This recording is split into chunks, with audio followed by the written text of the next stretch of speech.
agjëruesi duhet të ketë kujdes dhe ta ruajë gjuhën e tij, sepse gjuha e besimtarit duhet të jetë gjuhë e qetë dhe gjuhë e përmbajtur. Por patjetër duhet me lënë gjurmët e tij që i agjërueshëm.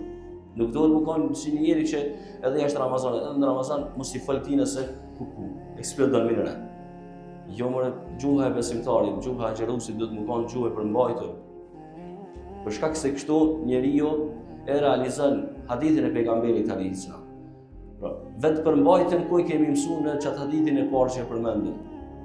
Ku pejgamberi alayhis salam na thotë se kur dikush tenton me pas polemik me ty, zënk me ty, po don me pas diçka që ty të qet keq, automatikisht për me tregu vetë përmbajtjen në gjuhë ka thonë thuaj inni saim, mos fol diçka tjetër. Po veç thuaj inni saim. Unë jam agjërueshëm.